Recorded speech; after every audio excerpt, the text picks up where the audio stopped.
Olá pessoal, vamos com mais um vídeo para o canal, voltando a falar sobre os livros da Editora Mondro. Estamos aqui com mais um autor da Editora Mondro, ele também é coeditor, né? Trabalha também na Editora Mondro, que é o Luigi Ricciardi. Ele vem com esse livro, Fragmentos de uma Ausência. Então vamos falar um pouquinho sobre esse livro aqui, falar um pouco sobre o Luigi. O Luigi Ricciardi, ele é escritor, professor e editor, doutor em letras e professor de línguas e literatura francesa, né? Além de tradutor.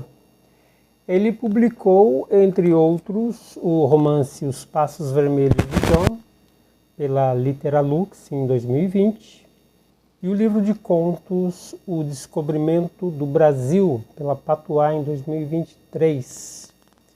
Fragmentos de uma Ausência é a sua primeira obra lançada aqui pela Mondro. Seu último lançamento aqui em 2025, né, neste ano em que eu também publiquei o meu primeiro livro pela Mondro, O Evangelho Segundo as HQs. O Luigi, ele também tem um canal no YouTube, desde 2018, um canal literário, Acrópole Livros, no YouTube e também no Instagram, sempre interagindo lá com vídeos. Vídeos sobre indicações, resenhas literárias, né, de literatura tanto contemporânea como literatura clássica. Bom, o Fragmentos de uma Ausência, ele classificado aí como um romance de autoficção, também, eu gosto de acrescentar, que se trata de um romance de formatação, né? Além de um romance de formação, eu chamo de formatação, já que o protagonista, ao longo da sua narrativa, tenta formatar a sua alma, né, a sua mente e coração, de uma experiência romântica traumática, e esse processo é doloroso, passando por depressão e por uma compulsão alimentar. E o título, Fragmentos de uma Ausência, faz uma referência matemática, né, considerando o fragmento como uma fração, né, a parte de um todo.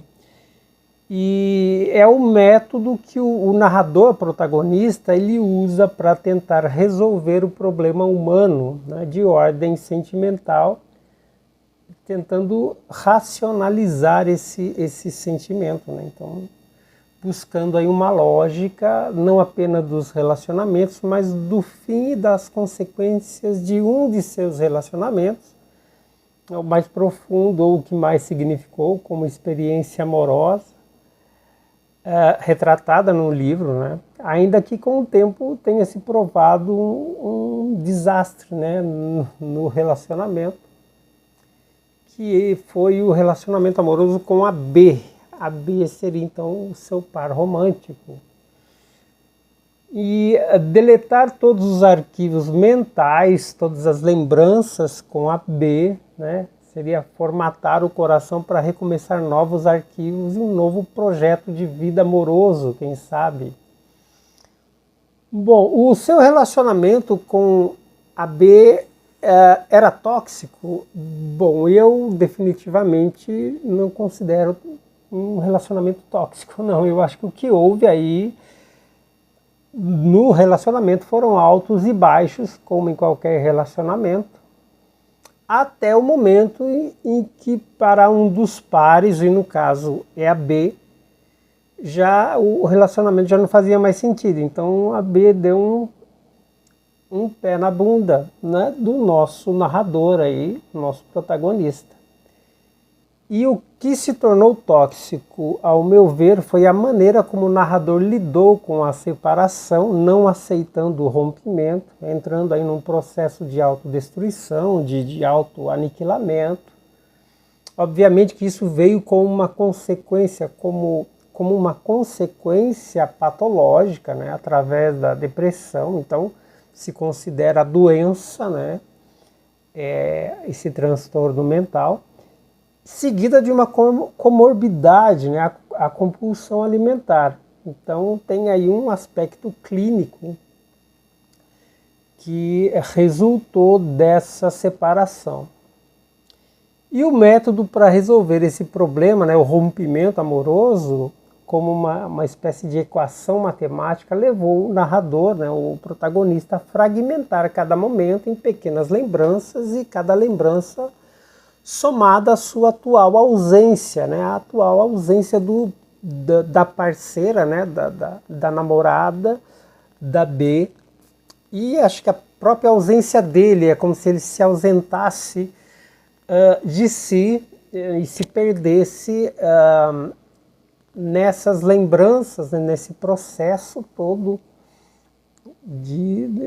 que resultou, né, que, através da separação.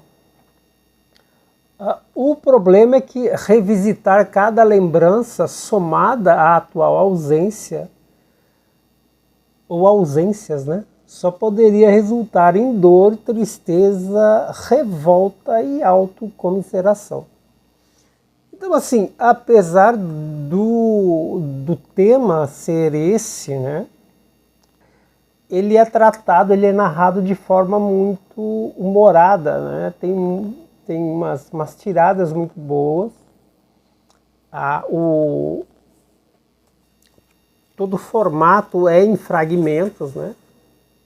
Como vocês podem ver aqui, todo o romance é, então, fragmentado, como se fossem pequenas lembranças que ele vai trazendo ao longo da narrativa.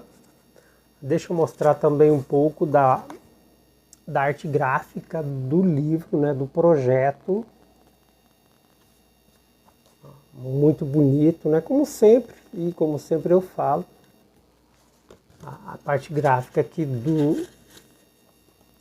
da Mondrum, né, é sensacional. E isso é ao longo de todo o livro. Deixa eu pegar tem esses detalhes aqui. Deixa eu ver se por conta da luz. Né? Esses detalhes aqui de símbolos matemáticos, né?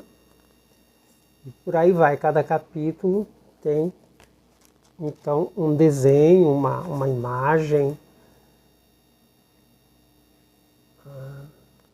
Então, muito bonito, né? Deixa eu ver o final aqui, o final também. Um trabalho gráfico de excelente qualidade pelo Jefferson, né? A equipe toda da Mondrum. E então é interessante também é que no primeiro fragmento, né, logo os primeiros versos, né, o narrador ele já pinta o tom de toda a narrativa, e não importando o estado emocional do protagonista, ele sempre chamará a sua ex de forma carinhosa, né, ela sempre será B.